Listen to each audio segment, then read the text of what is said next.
Welcome to the Upshot, Multi-World Disc Golf's podcast about the latest in the disc golf world.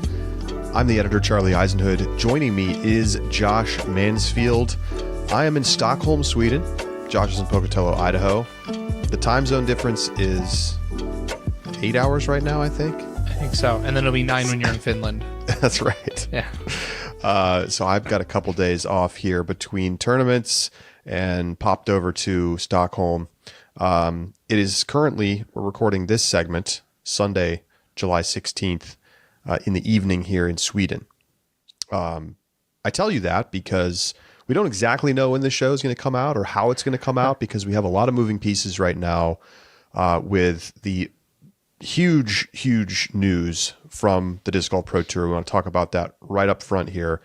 The Pro Tour announcing that it is going to be canceling or relocating multiple FPO divisions at big tournaments coming up. A couple of silver events, completely eliminating the FPO silver side of the tournament. And at the big upcoming regular season tournaments, that is Ledgestone, the Great Lakes Open, and the MVP Open, they are not going to be hosting FPO divisions at those events. They are planning to relocate a new separate FPO tournament in a different neighboring state in order to have those Elite Plus and playoff events available for FPO, including doing live coverage and all of the other bells and whistles. But there's not really any details about that at this time. I discussed this at length in a Rapid React show when this news came out, kind of an emergency inside the circle segment.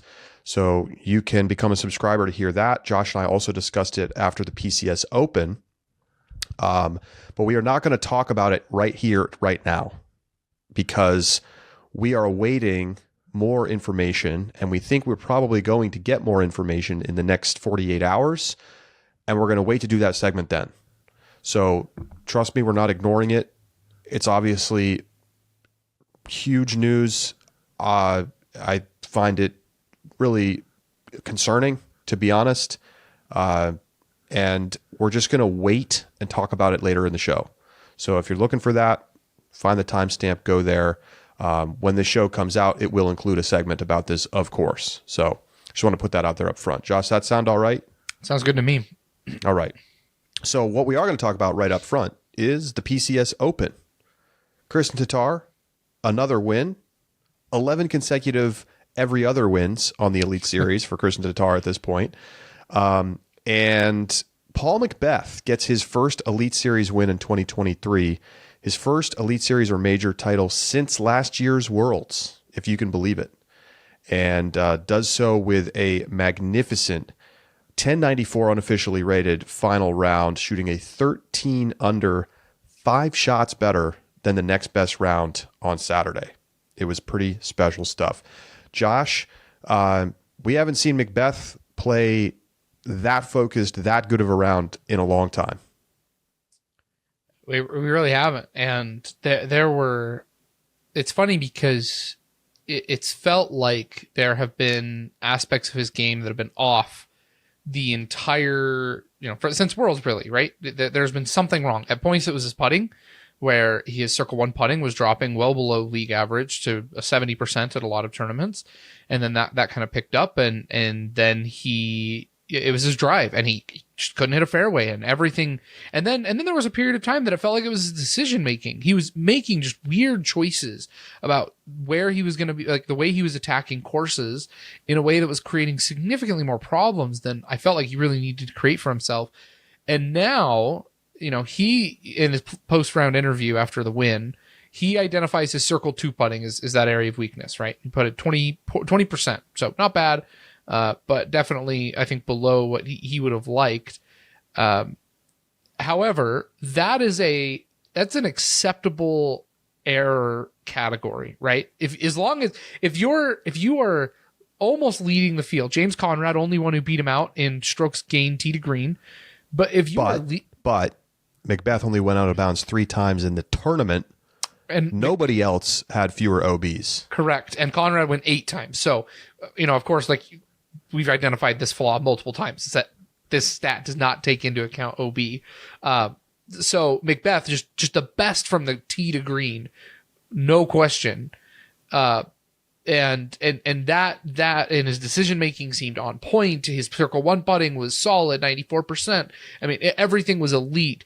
And so if circle two putting is the only thing that Macbeth isn't going to do in McBeast mode, I think the rest of the field's going to have to watch out for the European Open. Somebody identified in the chat that Paul didn't necessarily have the same kind of killer McBeast mode activated feel because he wasn't knocking down monster 40, 50 footers. And it feels like when Macbeth is really dialed, I mean, think back to Worlds, right? Like, sure. Well, 17. He wasn't even necessarily having that great of a final round. He was playing good. And then he boom, right? And it just feels like this dude has a next level ability. The thing is, it didn't come from that, right? This incredible round that he shot, the course record, the hot round of the weekend by 3 strokes, it came from ultra precise off the tee drives that put him in position for birdie over and over again. And you go to hole 12, where the tournament really changed, where Macbeth and Proctor are, going back and forth. Proctor has the lead because he comes into the round tied with Calvin Heimberg, 2 shots ahead of Macbeth, and Proctor gets caught in jail on the right side of the tunnel fairway. And Macbeth, even though the wind was not super favorable for the shot, sends a super high hyzer inside and gets it all the way to the landing zone, just on the edge of the kind of the top side of the landing zone before you have to make the big shot across the OB.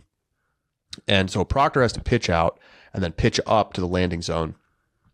And in this moment, Macbeth could pick up a stroke, maybe even 2, just with a little layup down to the edge and then go across. Instead, with awkward footing, bombs a forehand up over the trees and sticks it on the green and then buries the birdie putt. It's a 2-shot swing, or was it a 3-shot swing? Now I'm forgetting it. Two-stroke swing. Yeah. 2-stroke swing. And that was the point at which he took over the tournament. He led for the first time, and then he never looked back. Yep. And it wasn't a circle 2 putt, right? It wasn't some big shot. If you weren't following the flow of the tournament and you just watched these shots happen, you'd be like, oh, those were a couple of really good shots. But in the context of the event and the way that other people were playing that hole, that was the moment where he went McBeast, and Proctor had no chance at that point. Mm-hmm. And then Paul ends up winning by 5 strokes. Brilliant stuff. And Josh, it comes right before we head over to the European Open, where Macbeth averaged 1070 golf last year. And here we go again. Macbeth is maybe the favorite going into a major. I can't even believe I'm saying those words. But here we are again at a major, and it feels like Paul's ready to go. And it's clockwork. I don't care what happened earlier in the year. It's clockwork. And, Champions Cup, he wasn't the favorite. No. But he is here coming into Yo. We've talked about it. It's the combination of courses. It's the combination of the killer mentality. It's the experience. It's the finesse. Paul's game and who Paul is as a player comes together in a way at the majors that, you're right, he wasn't the favorite at Champions Cup. But we all laughed about, Macbeth could win this weekend and silence all of us because it's just what Macbeth does. And now he comes into European Open and does a couple of, good tournaments in the European side before he gets over here with a big win at PCS and in a way that is very dominant. And you combine that with the attitudes around Macbeth and majors, and that's all it takes, right? That's all it takes to put Macbeth right back in the driver's seat. And that is going to put pressure on other players. It's going to demand excellence from other players. And they're going to know that even if they're in the lead, if they don't play their best golf, that Macbeth is going to run them down, whether it's for 2 strokes, 3 strokes, 4 strokes, you name it. They have to be aware of the fact that Paul Macbeth has the capacity and is back in form at the time at a major that he plays amazing at. And it took one of the best major performances we have ever seen from Eagle McMahon in order to top that. And that is already a sense of looming pressure that I think has to be added to every competitor's mind, and especially on the minds of competitors who are looking to secure their first major, likes of Calvin, for example, or for the likes of Ricky, who's trying to get back in that winner's circle on a major and hasn't been able to do so for years. It's incredible stuff. I mean, you know, Paul goes to Europe and he plays so bad in that first European tournament, right? He finishes behind Joey Tamale, memes everywhere, people clowning on him, washed up. And then he starts winning, you know, not everything, but he wins, three tournaments in Europe. He's at the top of the Euro Tour standings, and people are just brushing it aside. Whatever. He's beating the Europeans. Who cares? Wait until he has to play the Americans. Is going to be right back to where he was. No, when he plays the Americans for the first time, he wins. And he wins dominantly with a comeback. I mean, it's amazing stuff to watch him continue to evolve his game. And Brian Earhart pointed this out on the broadcast, and I think it's worth repeating here. The courses are different in Europe. This is not 550-foot par threes. It's reachable holes. And that's what we're going to see at the European Open. You're not going to need to be able to throw mega far in order to succeed at the European Open. Birdies will be available to basically all players on most holes. And that was certainly the case at PCS. Are there any holes on that course where you have to have elite level distance to get a birdie? I don't think so. I mean, if anything, there's too many holes that are too short, too easy. And so Paul maybe is at the point in his career where he isn't necessarily going to have the edge on courses that are mega long, 11,000 feet, and you have to go driver, sometimes driver, putt. Instead, it's shot shaping. It's him throwing slower with a fairway. It's angle control. And Paul is masterful in those things. Now, not always, right? He hasn't been this season. That's been the thing that's been weird, is that he hasn't necessarily showed that elite level ability in many of those categories that he typically does. And it's not that he doesn't throw far, but he just doesn't have the top level, max distance ability of some of the other guys on tour at this point. But at the European Open and at the PCS Open, it's like it's built for Paul. And he showed you that this weekend. Do you remember the last event we saw Paul McBeth at this year in the U.S.? I think it was Jonesboro. It was Jonesboro, which means OTB, Portland, DDO, DMC, Preserve. There is, we've been watching the results trickle in, and maybe some of us have been tuning into some of that European coverage. But time zones means that I think over in the United States, I know I wasn't watching as many of them. I caught, like I mentioned in the earlier broadcasts, I caught some of the Skellefteå Open. I watched a lot of PCS. That's also, post-produce was available and easily accessible. We have not seen Paul and been watching Paul, and it's clear that his game is continuing to get back into the form that we know.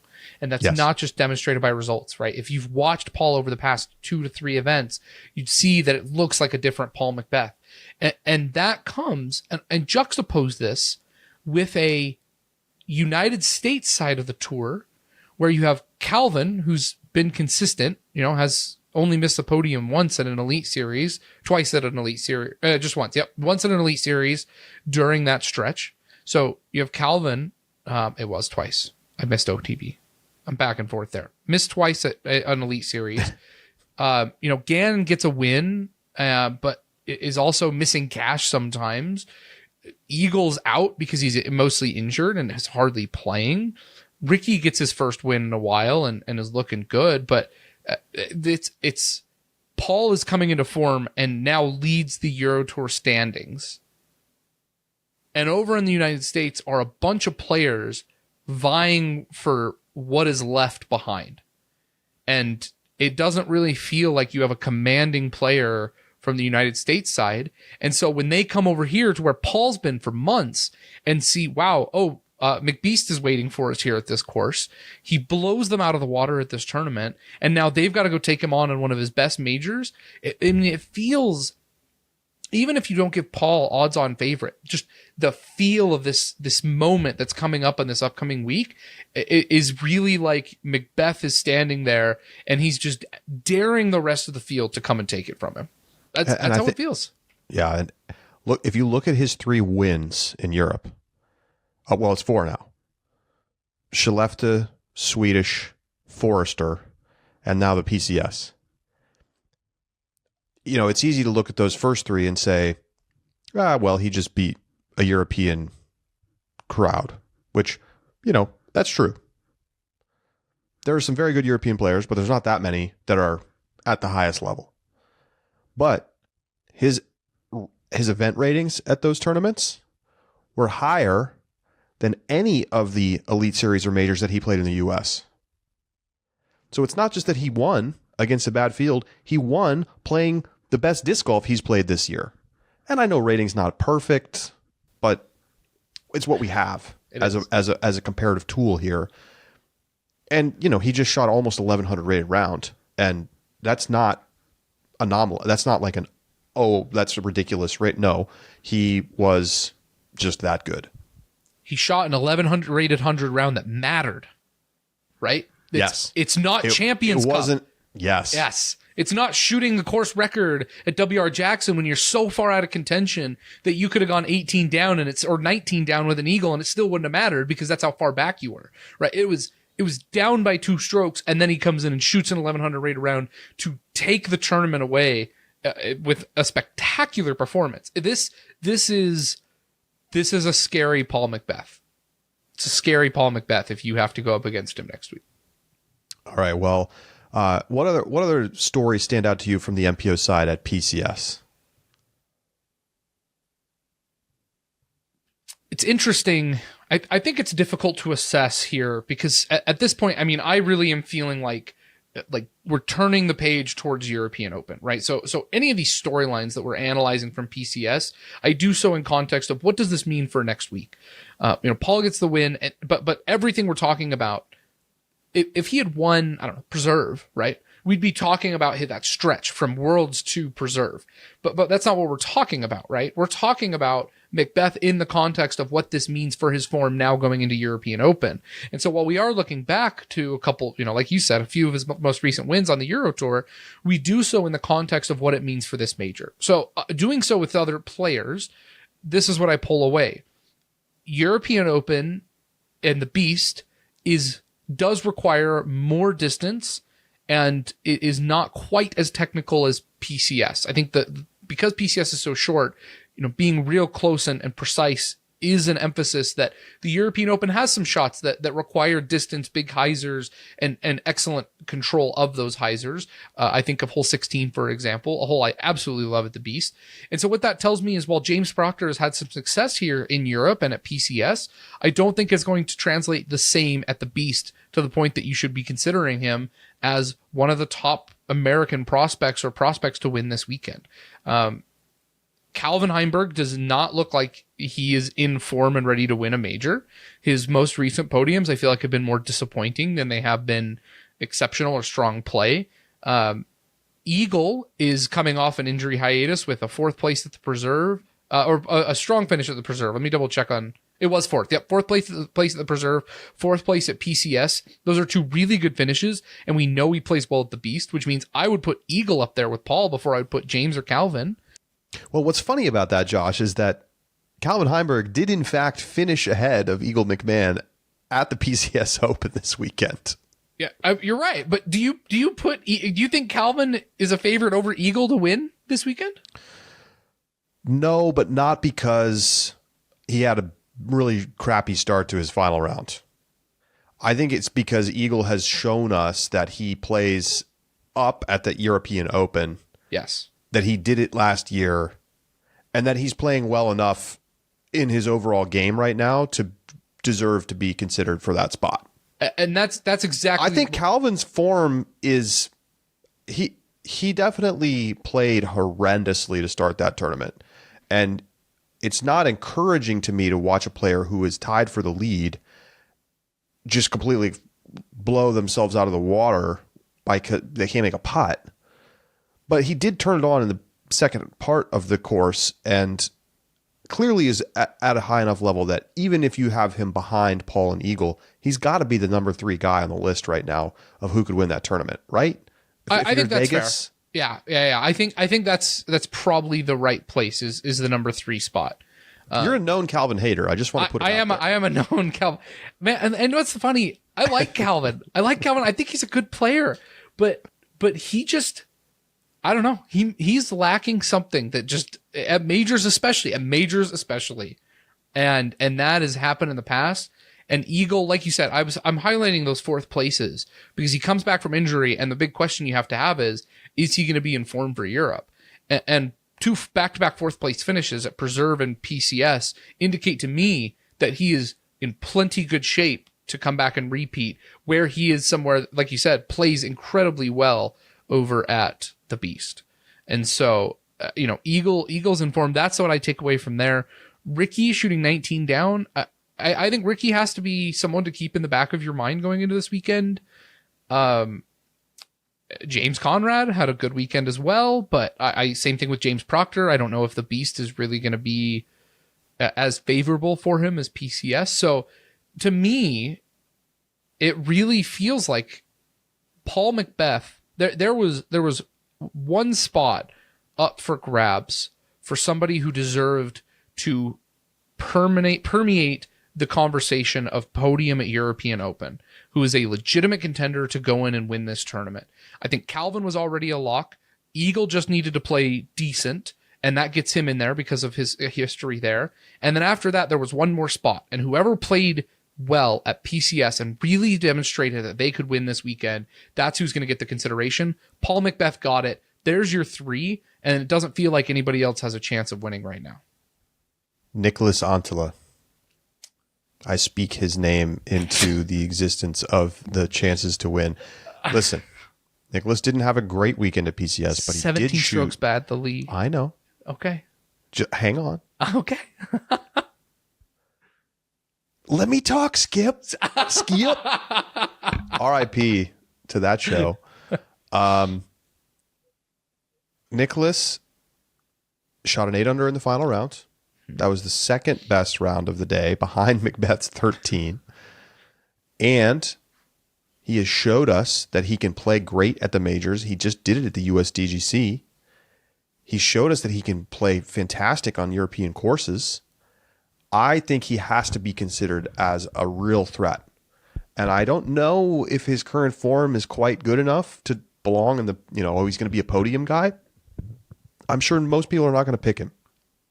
But I want to put his name out there because, especially with no Gannon, right? Gannon would obviously be somebody you have to think about. Yes. But he won't be there. I do think that Nicholas is someone you have to keep in mind because we've seen him show up for these big tournaments. And I just think that his game is perfect for the Beast. Okay. All right. I accept the Nicholas edition. To that list. You don't agree with it, but you accept it. No, I think you make a compelling point. The problem and what I'm concerned about, right, is that he has stepped up at USDGC, but in the last moments, kind of he struggled at USDGC, hole 16, 17, and 18, and he was bad this weekend. Like the 8 under was good, but he shot 2 under in round 1 with a lot of pars. He then puts together a really strong 6 down through 10 on the beginning of round 2, and then backs it up with a 4 over in the back 8 holes with 5 OB strokes. And so it's it's hard. And you're right. We're on a European course. Nicholas has shown a propensity to play well at the majors, almost in like a James Conrad kind of esque individual, right? So when he steps up at those big moments, it's hard to consider somebody like that though, who played so poorly this weekend going into the next when you have the likes of Macbeth and Eagle. I get it.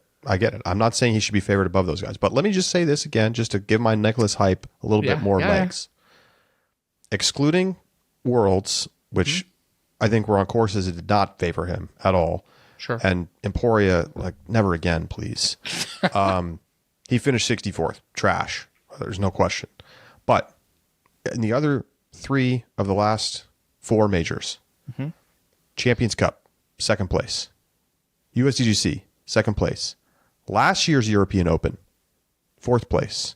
Now, yes, it was a distant 4th place, a very distant 4th place. But that's because Eagle and Paul were, I don't know, they ate the Popeye spinach or something.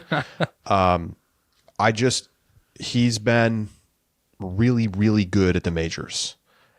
And I think his skills are so super well suited for the beast. So that's my last point. All right. Okay. I like the addition. Anyway, I totally understand. We did a lot more PCS Open talk, by the way, in our Rapid React show Inside the Circle. Get yourself a subscription, discgolf.ultiworld.com/subscribe. We've done a bunch of shows lately. We're going to be doing daily Rapid Reacts after every round of the European Open. And we'll talk President's Cup too, because why not? If Europe wins, it's going to be so awesome. Oh, I hope so. More to come as we get into our European Open preview segment in a bit. Or maybe in the next show. Weird right now. We don't exactly know when stuff's going to come out, but stay with us.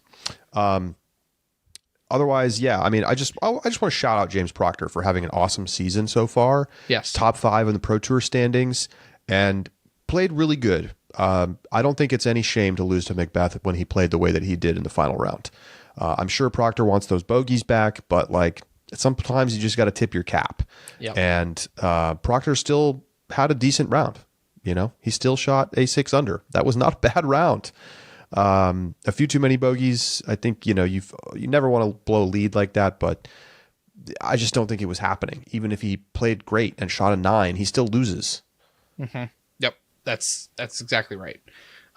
Jumping over to the FPO side and talking about that as well in context of. Before we talk the tournament, we got to talk about Paige. Yeah, that's true. Paige Pierce breaks her ankle walking over a bridge during a practice round. That bridge onto the green of 7 that it is rounded over the top like this. I mean, it looks nice, but they didn't have any turf on it. She slips, she falls, she shatters her ankle in 3 spots. We saw her later in the tournament, had the cast on, likely going to mean surgery. She mentioned in her Instagram post bolts and screws and stuff.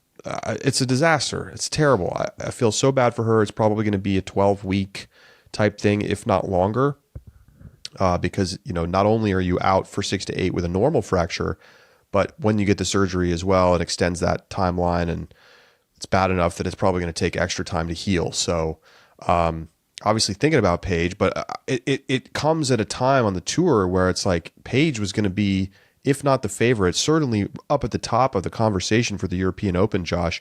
And now last year's defending champion is not in the field.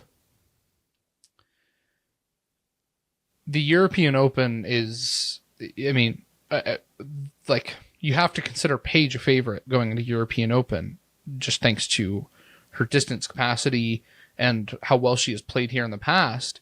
And so for her, and what's unfortunate, when you look at the schedule, you say 12 weeks. I mean, you're done. That's the season, right? She 10 weeks maybe gets her back in time for Throw Pink and the Pro Tour Championship. But you feel for her because this is the absolute worst time that she could have suffered an injury like this. We know that the back half of the disc golf season is weighted more heavily. You have playoff events that are on some of the best courses. The payouts always jump and increase after the European swing, markedly so. You have 3 majors before, when you include European Open as the beginning of that stretch. And it is a time that I think every disc golfer wants to be at their peak form. And so for Paige to be sidelined is just such a sad and heartbreaking injury. You don't wish that on. You don't wish it on anybody. Such a crappy way to get hurt. It is. And to happen to somebody who we've talked about. There is no single person that has consistently challenged Kristen for 2 years now. And one of the best ones who's been able to take majors away from her, who's been able to take a couple easily the second best player. Yes. Over the last 2 years. She's out, right? Katrina is probably going to have a couple more good tournaments and we'll probably pull some wins from Kristen. But after that, I mean, there it just feels like you lost your second best chance of intrigue against Kristen Tatar.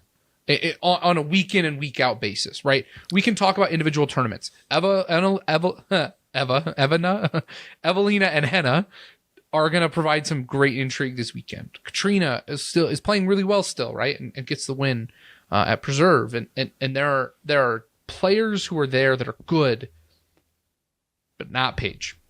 And it's, that absence is going to be felt. It sucks. It just sucks. It does. Credit to Paige. She was out there signing autographs, had a smile on her face, has such a positive outlook towards a terrible thing. Mm-hmm. And yeah, you pointed out, like, I don't know why I didn't think about it. I was sort of just thinking about it abstractly, like, 6 to 8 weeks.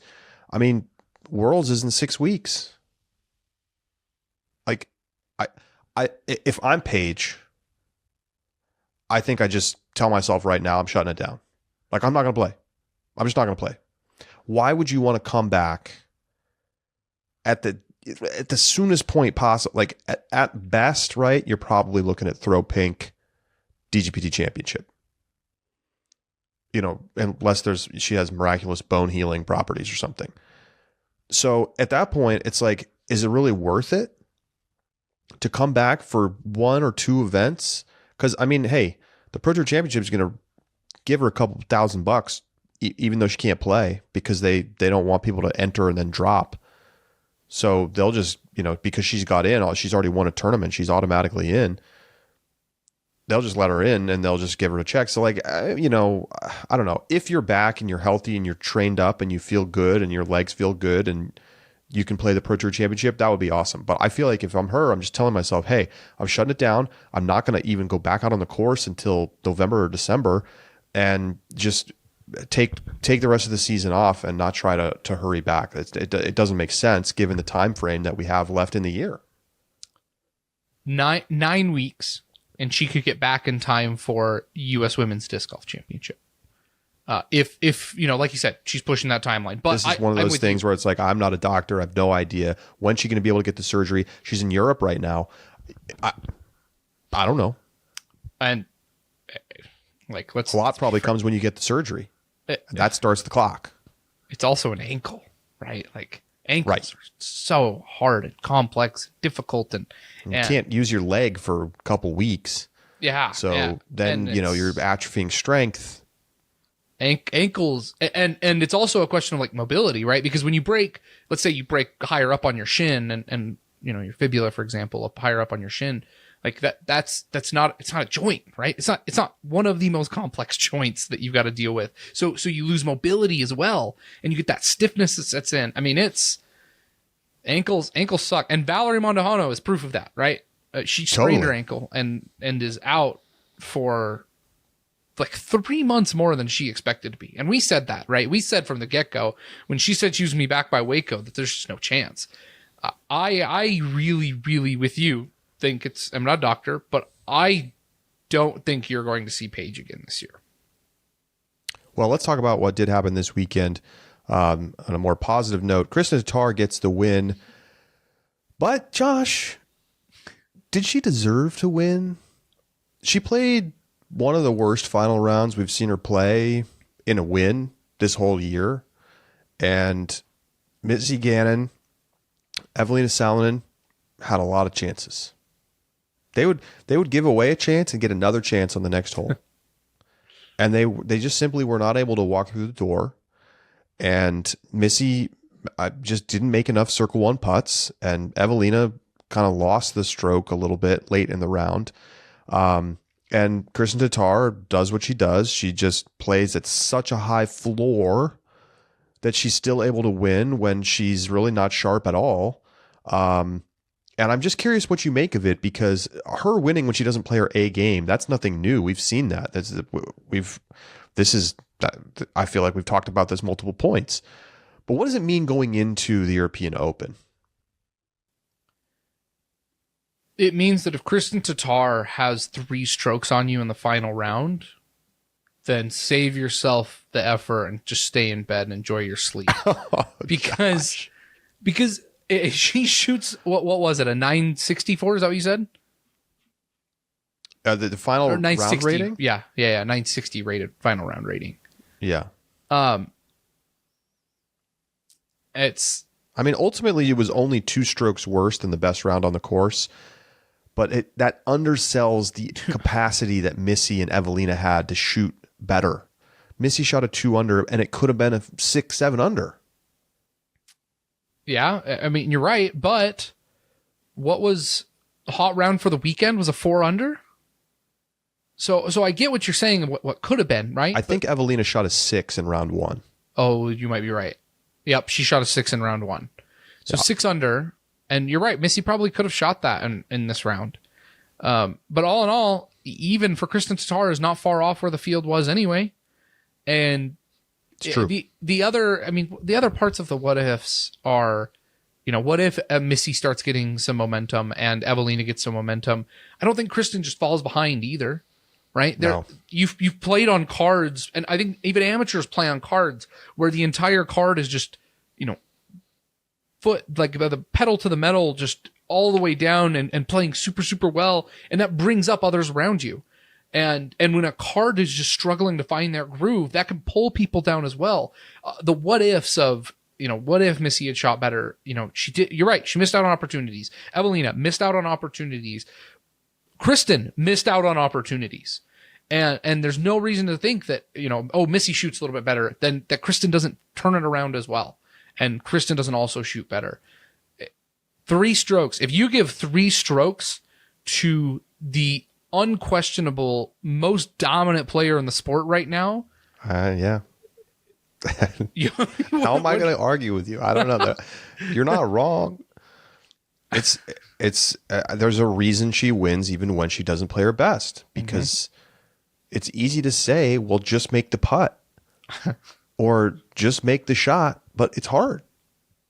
It's hard to make a pressure putt. It's hard to make a pressure shot.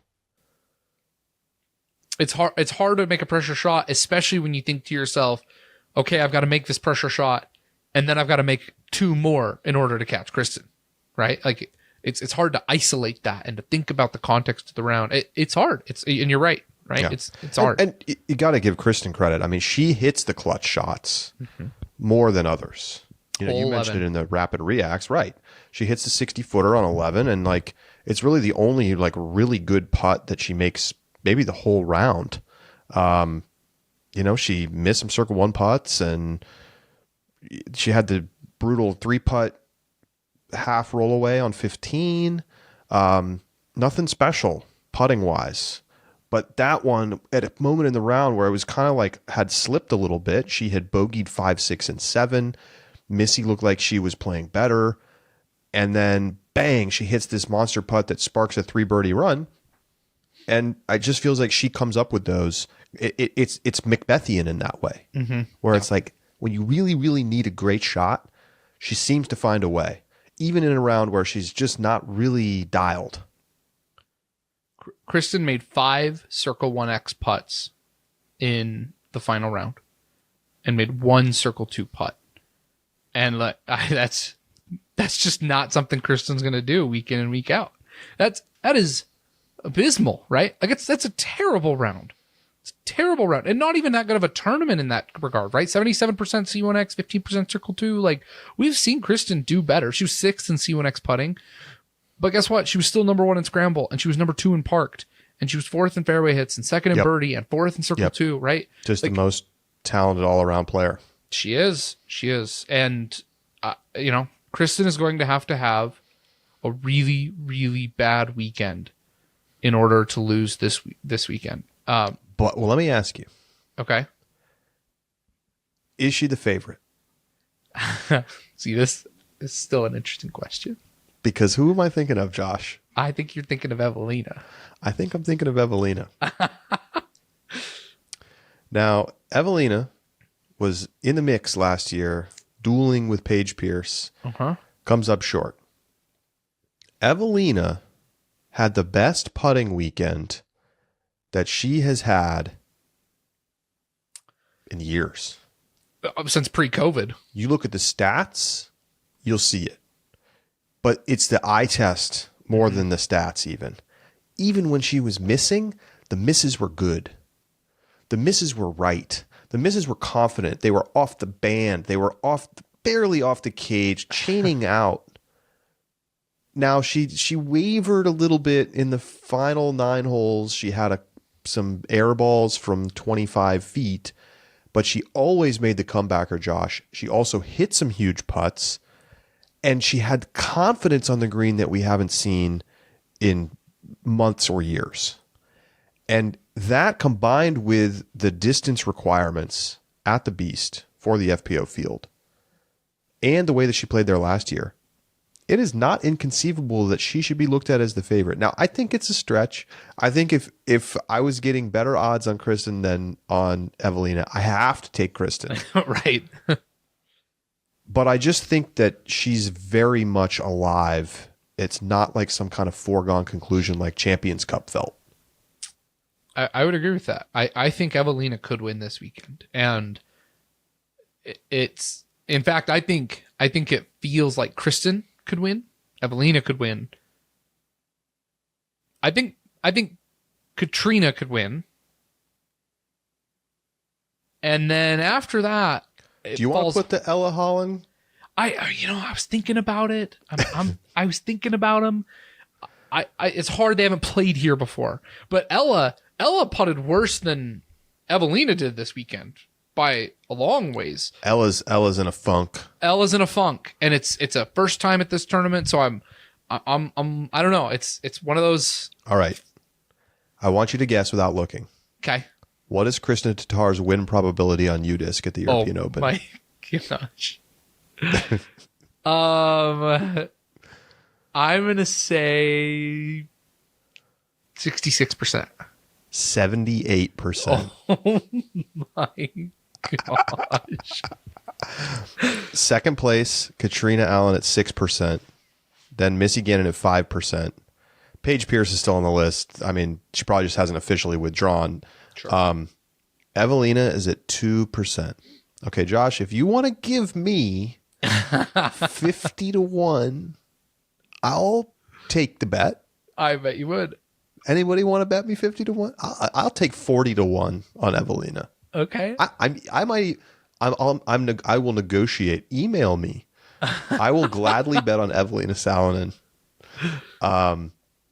78%. Holy smokes. I mean, look, I'm not going to sit here and talk about UDisc win probability. It's just, obviously she's the favorite.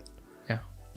But it shouldn't be that high, and it's definitely going to be an interesting tournament because of the way the course lays out. All right, well, we'll have more on the European Open on upcoming segment as we make our picks, talk about some dark horse candidates and more. We're going to end this segment here. We're going to take a break. We'll be right back on the Upshot.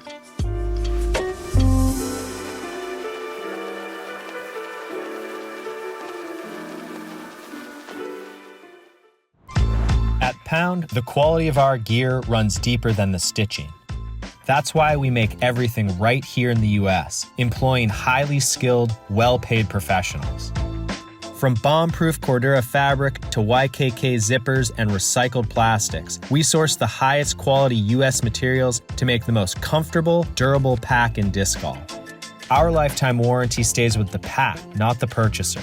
So regardless of how you find us, we will be here to make sure your pack stays on the course and out of the landfill.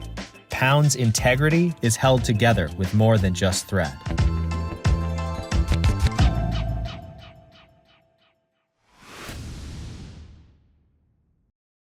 Welcome back to the Upshot.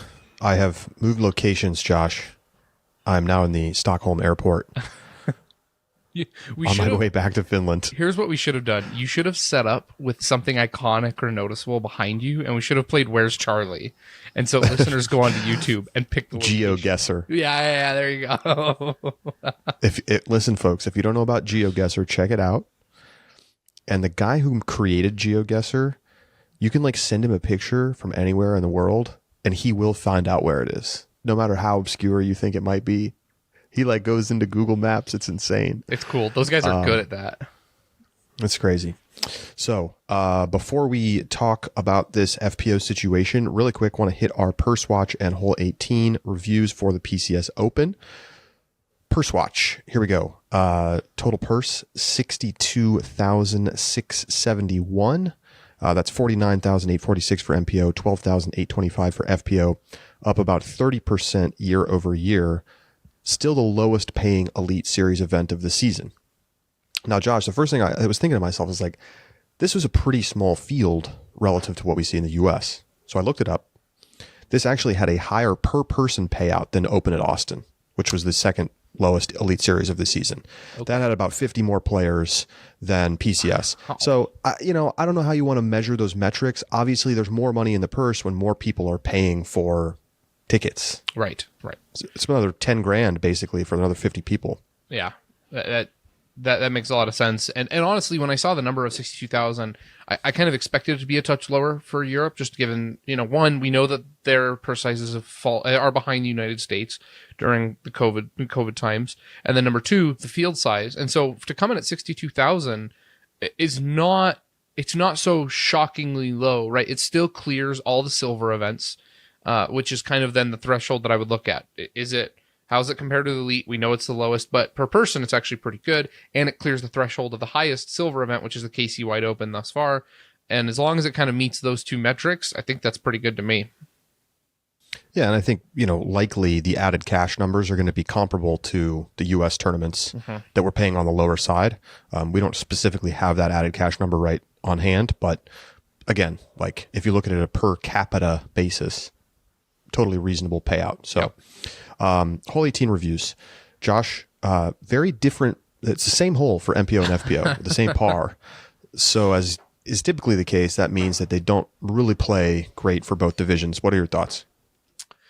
I on the FPO side, I thought a lot about this one. And first off, I think that the par choice is such just a fundamental mistake here. Like, this is 101, 637 feet, and it's going to be a par 4 with a small, almost island green. Like that felt like a bad choice from the get-go. And it proved to be such with the score, 1.76 strokes over par. That indicates to me, though, the secondary problem is that even as a par 5, this probably isn't the most appropriate hole. You go from, in the final round, Henna Blomroos having the only 3 in the round to adding then 3 other pars, and let's say Kristen doesn't lay up and makes her putt, 4 other pars that now turn into birdies. So you have an eagle and 4 birdies, and then a couple, handful of pars, 6 of them it looks like. The problem for me, though, is that I think that this hole is... It does not set up properly, I think, for a lot of the FPO in terms of the risk reward. There are some players like Henna, for example, or Ella, the only 2 who are to make it in Circle 1 in regulation, who have a feasible chance at making and changing their decision. But for the most part, I don't think that there is a lot of decision making for players who don't have that kind of arm. And so it seems on face to like have some variety to it, but I think that's just because it's a brutally hard hole, and some players lucked out and got the single bogey, and other players got the short end of the straw and took triples. But at the end of the day, you don't have the necessary decision making that should be in a hole 18 for a majority of the FPO field. It needs to be a little bit shorter and change the par. Yeah. I mean, I don't even think they need to change a par. I think you should keep it as a par 4, and you should slide the tee pad up, I don't know, 40 feet. I don't know what the right amount is, but if you make it so that it becomes a 2-shot hole for more players, and that decision is there, you still want it to be a hard birdie. It's a hard birdie for MPO, right? But right now it's close to an impossible birdie for FPO, and it makes the whole play less interesting. I give it a 6 on the FPO side. Conversely, I give it a 9 on the MPO side. Love the hole for MPO. It's hard. It has the danger right with the bush. It has the danger left with the OB. It's a challenging shot into the green no matter what. This is a par 4 that I'm totally okay with not having any kind of eagle option because it's hard enough and that requires 3 really good shots, right? 2 clean shots and then probably a tricky putt because of the elevated basket. One of my favorites that we've had on tour because it's got a cool element to it with the way the green sets up with the barrier that's kind of high and fans surrounding it. You can't just throw a skippy shot in there. You have to come in with a spike. And then you have the tractor. I love this hole. I think it's one of my favorites. Oh, well, and I also think that there's 2 elements of risk reward on this hole that I think make it so exceptional. You identified properly, the decision about going for the green on your second one. That's a very difficult shot and a decision that has to be made. But I think there's also a decision off the tee in terms of the aggression because of the way the OB creeps in on the left side. Brian and you both identified this during the final round, is that players are ending up to the right and don't want to be to the right. So the question is, how much are you willing to challenge that OB line to stay in the fairway and have the ideal shot for the hyzer? There are some trees that are just so perfectly placed as guardians to prevent the hyzer line going into the green. If you go on the right side and play the safe choice, it means that this hole has choices and execution requirements from top to bottom. And that is what's impressive to me. The only other thing I think I would add to that is I kind of wish it was a true island. Like, I don't get the point of having that little connected strip. Like, get rid of that. That's literally the only thing I look at this hole and I'm like, that's kind of goofy. Like, no one's going to aim for that. So if they hit it, it's lucky. I think the argument is you'd have to have a drop zone. Oh, yeah. Okay. I mean, Sure. Whether that's good or bad is up to you. But I think as it is now, it plays where you went out of bounds. So you can be aggressive and not get horribly punished if you cross over the green. Sure. But I could see it both ways. Yeah. I mean, look at the scoring separation right now, though. 27% birdie, 32% par, 23% bogey, 18% double or worse. Perfect. I mean, beautiful. And you can't really ask for better. Good players in all of those categories, right? Bradley Williams, Aaron Gossage, they're taking bogeys. You've got a handful of people in pars that are very good players. Calvin Heimberg being one of them, right? It's good scoring. It's not just the worst players who are taking bogey. So I also give it a 9. That makes this the best rated hole 18 thus far of the season from us. Love it. It feels like it should be. It's very picturesque. It's got a lot of nice things about it. Okay, let's move on. It's time to talk about this FPO situation with the Pro Tour. We are recording this segment at Tuesday, 3:30 p.m. in Stockholm, around 7:30 a.m. in Mountain Time right now. So we waited about 2 days to see if there was going to be any substantive updates. The short story is that really there aren't. We have not really gotten any kind of indication from the Pro Tour about changes. Now, we were hoping to have Jeff Spring on to talk about this. There was discussion about that happening, and it ended up not coming to fruition because Jeff didn't feel like it was time yet to talk about this publicly. So what I can tell you is that the Brian Shaka, Natalie Ryan's lawyer, emailed me last night and said that Natalie is filing for an injunction in Vermont to be able to compete in the PDGA World Championships. And that I also followed up with Brian. I said, are there any substantive discussions with the PDGA or the Pro Tour about finding some kind of broader resolution here? And he said simply no. So this is, let me back up and talk about the Pro Tour, just in case you're catching up on the news and you just need to know what's going on. Basically, the Pro Tour is going to be canceling the FPO divisions at a number of the upcoming tournaments. And so for Ledgestone and the Great Lakes Open and the MVP Open, the FPO divisions at those tournaments are going to be canceled. They are planning to reschedule those tournaments in neighboring states where basically they feel they face less legal liability from a lawsuit from Natalie Ryan because they will play in states where, that are likely more conservative, more red states, or have laws that are not as, strong like sort of equal protection laws for transgender people in sports contexts. So obviously we've seen Natalie have quasi success in California, does have success in Minnesota, now filing in Vermont. The tour has said that they are planning to make these points worth, the same amount towards the playoffs, the Elite Plus, that kind of stuff. And that they're going to have full media coverage, which will mean, in theory, that they have a whole second, live streaming coverage team to go to those places, which have yet to be announced. Also, 2 additional silver events, the American Flying Disc Open in New York and the Discmania Open up in Prince Edward Island, Canada, are having their FPO divisions canceled as DGPT silver events. No media, no points, no nothing. Those events are likely to run A-tier FPO events. The Rochester tournament, the American Flying Disc Open, Natalie Ryan has already signed up for the A-tier.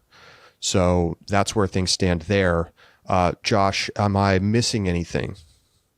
I think that's everything. Did you say which Elite Series events are the ones that have been canceled? I did. Yes. You did. Okay. All right. Sorry. I was looking at the article. I was reviewing the article as you were going to make sure you got everything. So yeah, D-Glow, Ledgestone MVP. Yeah. Probably the 3, I mean, maybe not the 3, but 3 of the biggest, most important events on the calendar will not have FPO divisions. Josh, I have to be honest. This is like a worst case outcome, in my opinion. Yeah. I want to clarify. This is not. Go ahead. Yeah. I wanted to clarify. I was laughing because you said 3 of the best events or the most important events, and Ledgestone was in there. So I just, had to chuckle a little bit. But I agree with you. And MVP was in there too. MVP was in there too. Here's what doesn't make sense to me. Okay. They say in the press release, these adjustments have been made in order to protect competitive fairness in the FPO division and to limit financial burden in locations where the PDGA policy on eligibility for gender-based divisions may be subject of last-minute litigation harmful to the tour. Okay, so they identify the financial burden. Okay, that's their point. But here's what doesn't make sense to me.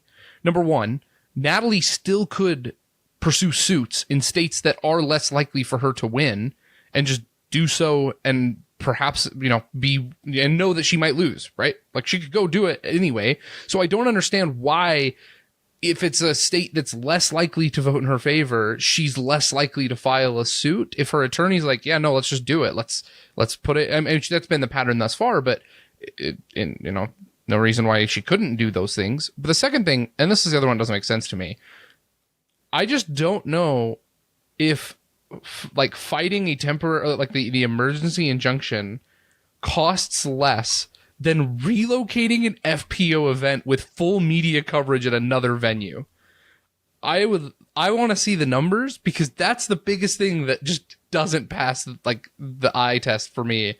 That doesn't make sense. We really are just concerned about financial liability, but we are going to spend so much money for the logistics of running 2 separate events at the same time. It feels weird. This feels weird.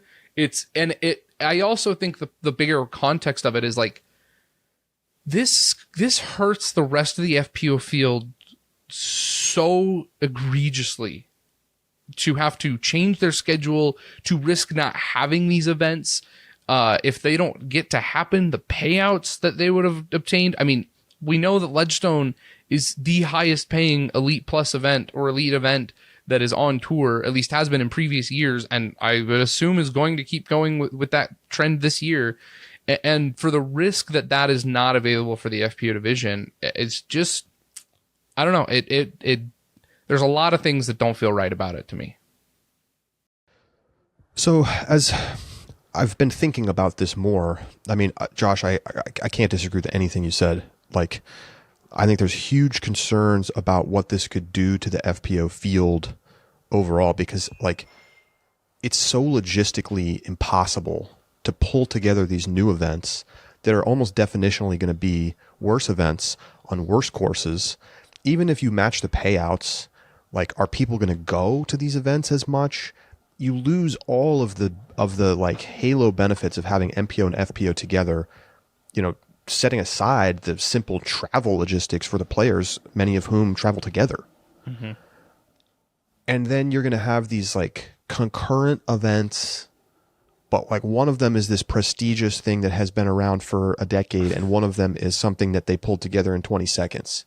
Like it's just an horrendous optics, even if, and so of course the question becomes, why is this happening? The obvious answer is money. There is a reluctance at the top end of the Pro Tour to pay for the lawyers to deal with these lawsuits that are coming in from Natalie Ryan. So they're basically pulling out of states where, for shorthand, they're blue states. And they're saying, well, we're going to play the tournaments on as scheduled in the red states. Now, I'm not trying to make this issue some kind of like Democrat versus Republican kind of a thing, but when you're talking about the legal systems and where things stand on those points, that's why this is happening this way. Like Kentucky has different laws in place and likelihood of outcome than, Illinois or Michigan or Massachusetts. Right. That's right? The obvious one, right? And like, it was interesting in the release, the Pro Tour basically didn't commit to when the replacement for the MVP Open is going to happen, because where the hell are you going to put it up there? This is blue country up in the Northeast. You can't. I mean, maybe you could go to New Hampshire. Is there even any good disc golf courses in New Hampshire? Like in theory, you're going to end up having to go down and play in like North Carolina or something like that. Around, maybe right before the U.S. women's. I mean, it is such a horrible nightmare. And all of this is because the most obvious solution here is of course, for Natalie just to be allowed to play and like let the like lawsuit stuff play out in other sports, let it play out with bigger leagues, bigger courts, Supreme Court, and not be fighting this battle yourself. This is why this whole decision from the PDGA and the Pro Tour over the winter was so risky and is now biting them hard. And you're crazy to think the PDGA isn't in consort with the DGPT on this stuff. The lawsuit isn't actually filed yet in Vermont, but assuming it comes, what's the PDGA going to do? Do they want to fight this battle continuing? I mean, they have more liquid money than the Pro Tour, arguably, but like it's not an endless supply of funds. Are they going to try to move FPO Worlds out of Vermont? That would be a complete nightmare, Josh. But and right now, everyone is unhappy. Everyone is unhappy. This is like FPO players have kind of come out for and against this, basically based on their position on whether transgender women should be allowed to compete in their division or not. And so like FPO players like Katrina Allen have expressed, we support the Pro Tour in these actions, even though it's going to hurt them in the short term because of this event rescheduling stuff. But the thing is, like, I think there's a bigger overarching risk of like, it's not worth it for the Pro Tour to do FPO. Like, why bother? Or it's like, we don't play in half the tour states for FPO. That would be horrible.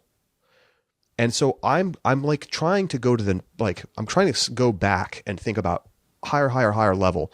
What is going on here?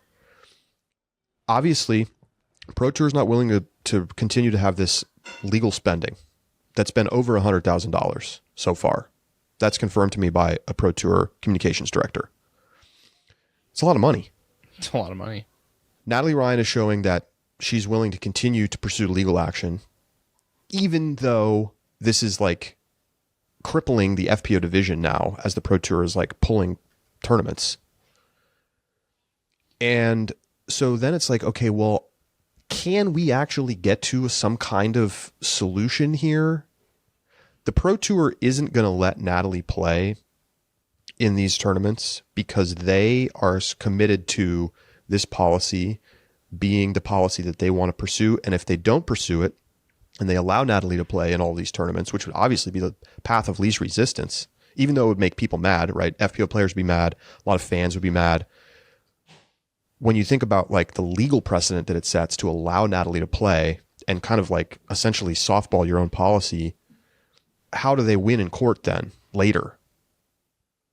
So it's a total no-win situation for the Pro Tour. And I have to believe that deep down, like, everybody wants to get to a better resolution than this, because if this is the way forward, this is going to piss off everybody. And this only solves this problem for like 2 months. And then we have to figure it out all again starting in 2024. And there's no substantive changes. You're still going to be going to states that are going to, probably rule against you in court. Where are we going from here? There's no long-term solution besides some kind of agreement with Natalie Ryan. That's where I land on this. Well, or just being willing to spend the money indefinitely, right, and spend millions of dollars on a legal battle over the course of the next 3 or 4 years. Yes. Here's the other part that's like, it's so, I don't even know the word to use. We come in the midst of the past 3 years, professional and high-level sporting organizations, including the NCAA, the MLB, and others, choosing not to go to certain places because of restrictions on rights, right? Think of the MLB All-Star Game pulling out of Atlanta because of the voter restriction law that was passed in Georgia, right? and the Pro Tour is pulling out of states that have more robust protections for civil rights. The optics of this are just awful, right? Even if inside the sport you have a majority of the fan support, right? And even if you buy that most of the FPO, give them the credit that most of the FPO players support this decision and most of the fans support this decision. I don't know if that's true, but let's say it is. The optics overall to the attempt to grow the sport, to gain sponsors for this event and for this sport, and to create like longevity around disc golf is just terrible optics. It's so bad. I don't know how you go to sponsors and say, yep, we pulled out of every state that has robust protections for trans people. How much money do you want to sponsor our events with? Like, I shouldn't laugh, but I mean, shouldn't it's just either. like it's so bad when you say it out loud that it's like hard to believe.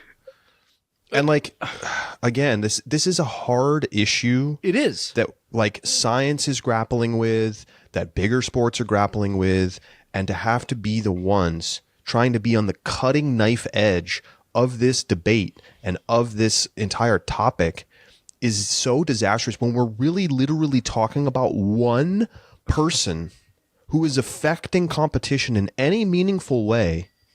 One person. They're starting to pull tournaments, the biggest, most important tournaments, elite tournaments, out. No FPO. People are canceling their tickets. Sponsors are probably going to, like, if you're a sponsor and you're like a, MVP you're Open a blue sponsor. state sponsor. Yeah. Right? Exactly. Yes. You're a blue state sponsor and you're like, they make this call. You're like, excuse me, like, we're pulling our ads.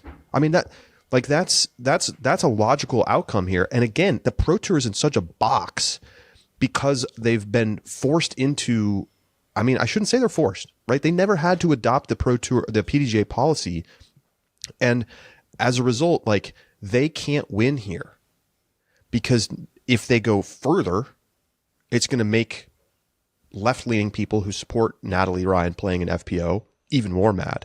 And it's making the FPO division feel lesser than, feel worse, sending it to this random set of tournaments that we don't even know about yet. Or they go the other way and you piss off most of the FPO players, most of the fans. And like, but the thing is, this decision is so bad for everybody. Right. Who is winning here? No, nobody. The only thing this does is it solves the legal liability problem for a couple months, maybe. That's it. Otherwise, it's bad for FPO players. It's bad for Natalie Ryan. It's bad for fans of the game. It's bad for sponsors of the game. It's bad for the TDs who expected to run MPO and FPO tournaments. Like, there is no world in which this is good besides limiting liability. That's it. And so, like, where do we go from here besides a settlement of some kind? That's the only logical outcome besides complete disaster. And it sucks that it's gotten to this, and that we've had to have this ratcheting up of things and lawsuits and the costs. This is money down the drain, right? Lawyers get this money. This money is not benefiting the sport in any meaningful way. And, I think some people are going to look at this and say, well, Natalie Ryan shouldn't be suing, that she should stop suing. This is so harmful to the sport. Yeah, sure. But, on the other side, maybe they should just let her play until this gets resolved in a more meaningful way without a PDGA medical committee document that was written by first graders. I forgot about that document. I mean, that's the underpinning of this whole thing is so bad, they're going to keep losing in court. And the other thing you bring up, right? What does this mean for their odds? If they say, all right, we're going to capitulate. And here's what, I imagine the settlement could be, right? For the FPO players is, and I don't think it's exactly what they would want, but I've seen it online, right? You have the payout structure, and wherever Natalie places, you give her payout, and then you just slide everybody else up and keep the payout structure as it would be, right? That way no FPO player can claim detrimental effects financially. They don't have any kind of case or standing against the Pro Tour for harm. The Pro Tour, Natalie gets to play, gets to be part of the events and make payouts from it, right? So in that world, you're probably right that they might lose the greater legal battle because of that. But I think it goes back to the point is, why does the Pro Tour want to be the one, or does the Pro Tour want to be the one who has to fight this fight first, right? Lose this battle, fine. You lose your suit. Natalie gets to play. You let Natalie play for a couple years, and then let's say cycling does this fight for you, right? They're the ones who spend the millions of dollars, and eventually it goes to Supreme Court, and it's ruled that trans athletes can play in the division with which they identify. It's done. It's taken care of. Or they rule that they aren't given that protection. You redo the policy and you use Supreme Court precedent, and you just it's a million times easier for you. Disc golf, there are some sports that can handle this being the one to pick this fight, right? There's Olympics, there is Olympic trial. I mean, I don't know exactly which entity or body would be the one responsible for that fight, but there are entities with millions of dollars available to them to fight this fight. Pro Tour is not one of them. And I just think that as long as the Pro Tour continues to stay at the forefront of this fight, that the FPO division and the Pro Tour as a whole is going to continue to suffer for it. Oh boy, it's really it's sad. I find the whole thing sad. I find it sad that this is where we are. This doesn't feel in line with the way the Pro Tour has developed FPO over time and all of the positive changes that they've made towards, making payouts closer to equal, making, paying out the FPO field deeper, more media coverage, dedicated live coverage. It's never been a better time to be an FPO fan. And that's why this one sucks so much. Mm-hmm. Because I think no matter where you land on this topic, this is bad. Like, this outcome is awful. Yeah. Because it means that you're not going to get to watch. I mean, and maybe you're going to get to watch at some other course. And the Pro Tour has shown that they're pretty good at organizing events. And maybe they're going to pull it together and it's going to be pretty good courses and the coverage looks the same. And you feel like, okay, this is pretty good. The time frame makes me think it's going to be very difficult for them to pull that off. And it's also going to be extremely expensive for them to pull it off because they have to double up all of their teams, double up all of their equipment, have a whole separate organization running the thing. It's just so bad. And all to deal with this terrible, terrible issue that is hard for anybody to deal with. We'll see if there's more to come here.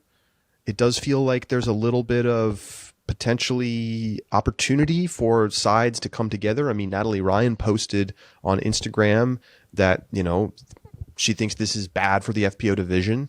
And so if it's bad for the FPO division and it's bad for Natalie Ryan, there's an opportunity there to be like, okay, how do we not make it be like this? And I don't know what that solution is. And probably people are going to be pissed off one way or another. But I hope that we can find an actual solution that isn't just cancel events and like relocate them in, wherever. So let us know your thoughts. What should the Pro Tour do? What should Natalie Ryan do? Upshot at ultiworld.com. We've already been getting some great email. Really, really tough stuff. So, all right, coming up, we've got an interview with Jussi Meresmaa. It's our first time talking to Jussi since he stepped away from Discmania after being arrested for prostitution, for soliciting prostitution back last year. He took time away from the company before coming back to Discmania in February. And he is involved, of course, in the European Open coming up this weekend. It's basically been the event that he has run all these years. We've had Jussi on many times. When we were setting up the interview, I told Jussi we're going to want to ask you some questions about the arrest, the return to Discmania. And he was adamant that he was not willing to come on if he had to talk at all about his personal life issues around the prostitution, and what that's meant with his family, time away, etc. Josh and I discussed it. We decided that it was worth having him on, despite the fact that he wasn't willing to talk about those topics. So we just wanted to make sure that we were clear with you listeners that, we're not going to ask about that. It did happen. It's all in the newspapers in Europe. There was a statement from Jussi back last year. He took a leave of absence from Discmania, returned in February, and so he's trying to move on. And we are going to go ahead and ask him about disc golf. And it's certainly an area where he is always very insightful. And we'll talk a lot about the European Open. So we will be right back with Jussi right after this.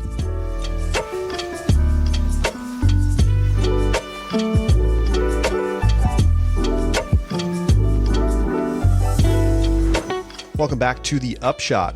Joining us now is Jussi Meresmaa, who is the head of marketing at Discmania and the head of media at the upcoming European Open. Jussi, welcome back to the show. Thank you, Charlie. Hi, Josh.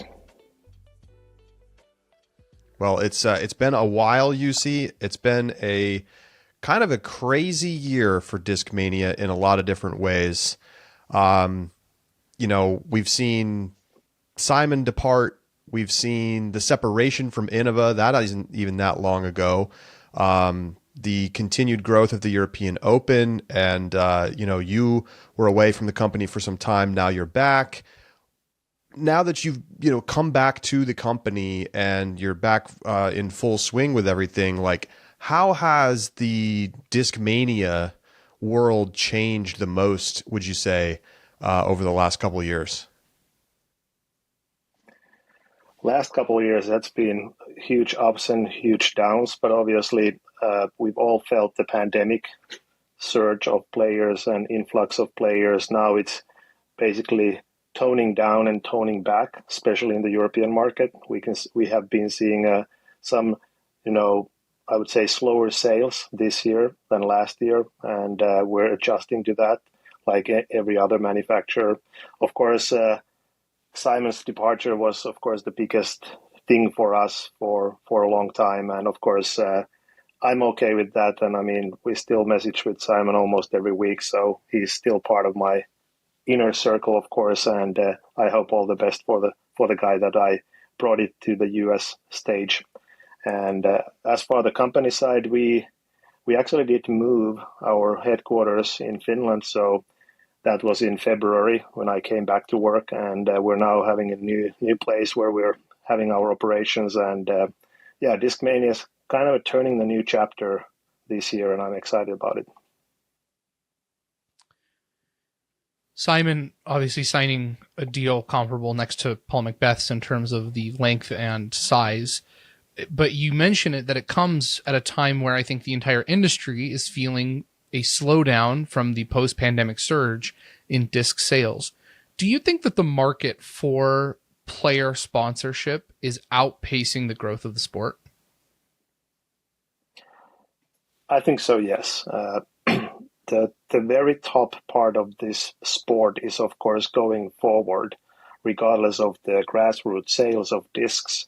And of course, when we have more and more media, thanks to the DGPT and other media outlets like you and other people, it's kind of almost like deceiving that there are more awareness and more publicity and everything is bigger on the top side. But of course, we are all in a very small industry compared to the other industries. So we need to play with those rules. So I would say that in the next couple of years, I'm pretty sure that we will see kind of some of the player contracts not turning how they should have been turned for the manufacturers. So of course, the Simon case is a special, like you mentioned, that they're only one player to even compare to that size of a deal. We and I felt that it was too much of risk of going for that.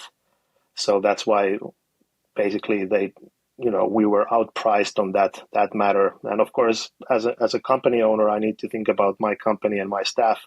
So I'm not able and I'm not in a position to, put millions to one player instead of that we need to, run a business, grow the business and be steady on that way. So it's kind of very interesting at the same time, kind of a crazy world we're living in, that these player contracts are so huge and some of them are public. So every player and every agent that we have been talking to, of course, they're comparing their player and their performance to these two mega deals. And it's kind of a difficult negotiation in many ways because there are not too many people who move a disc like Simon or Paul in this sport.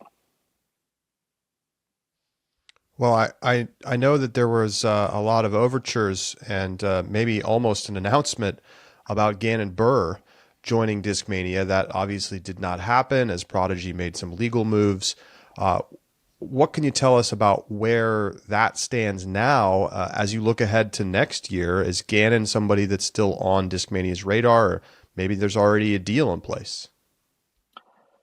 There is no deal in place with Gannon, and I'm looking now pretty much internally to our players that we currently have. There is a Niklas who is this is his last year, so we're actually we have already started to discuss with him about his next step with Discmania, and also this is the last contract year for Eagle, so I'm not really looking anything outside that before I'm basically my goal is to secure those two guys because Niklas obviously being the best player in Europe, a very good representative for us as a Finnish player. And of course, Eagle has been with us since his teens. So it's important that we can basically secure and discuss with these people first. The group now known as House of Discs has made aggressive moves in the disc market, securing the purchase of Westside Dynamic Discs, Latitude 64, and Castoplast all under the same banner of House of Discs. Have there been any talks, and I know Discmania manufactures, near and is in that vicinity, have there been any talks to acquire Discmania under the House of Disc umbrella corporation? Yes, there have been, of course, contacts. I mean, we are partners now because we established our partnership with the Latitude a couple of years ago. So, last year when they become the owner of the Latitude and the group, of course, we are now discussing between us. So there is no difference there. And of course, they're interested, working with us, but so are other investors too. So there has been a lot of contacts and, not really negotiations in a way, but you are in this kind of a growth spurt, or disc golf is pretty much everywhere in Finland and in media. So there has been always, discussions and contacts, but I would say that at the moment it's very important for us at the Discmania that we want to do what we want to do and what we need to do. So there has been discussions, but nothing else to share. All right. Well, I want to turn our attention to the European Open. This is an event that has continued to grow in size, and I mean, we see the biggest crowds in the sport coming out to watch. I guess first and foremost, what would you point to as the biggest changes to expect for this year's European Open compared to, last year, the first one back coming out of the pandemic? Biggest change is, I would say, competitive side. We are having the FPO layout for the first time. So there are 4 holes that have different tee pads, MPO versus FPO. There are a couple holes that are different pars between these divisions. So that might be competitively the biggest change. I really like to keep our event as standard and traditional as possible. I really like the fact that you can go, back to 2013 and kind of compare how did Felberg and those guys and Jesper basically played this course compared to the, next week's event. There are just the minor changes. We have built a couple of new tee pads, so a couple of the, holes, both MPO, FPO layout are longer. So there are a couple of new tee pads, but not really significant changes competitively. I would say outside the actual competition, we're having the first ever Monday qualifier starting tomorrow. So there is 84 players, a bunch of US players trying to qualify Monday, a couple of, German players, Estonians, and of course a lot of Finns going to fight for those last 5 spots in open division. So I think that's a kind of a new thing. And on more of the fun side is that we're bringing the first ever sauna experience to the event. So there has been sauna VIP tickets on sale. So you can actually book a sauna session, which the sauna is 100 feet from the green 18, and you have your own VIP section to watch the final putts. So that's pretty cool. Besides I guess I'll ask 2 parts then. Did you sell out all of the sauna VIP sections for the weekend? And then what have ticket sales been like for spectators for the rest of the options available? I think we had 8 packages because we want that whoever, buys the sauna experience, they have enough time to enjoy that. I think we have 3 or 2 left. So they've been selling quite well. We also expanded our VIP ticket sales. I think we doubled them. So we are sold out with all the VIP tickets except the Wednesday President's Cup. So ticket sales has been good. Sauna is kind of an interesting thing, but of course the majority of the people will come here to watch free, which is very important for us. So it's a free to enter event for most of the part, and that how it should be in the future too. I'm curious to ask you about that. We've certainly seen the Pro Tour take a very different approach in the U.S. I mean, you have to have a ticket even to come on an early day and an early round. Why let so much revenue go when you could be, even if you sold cheap tickets, you would probably make a lot of money?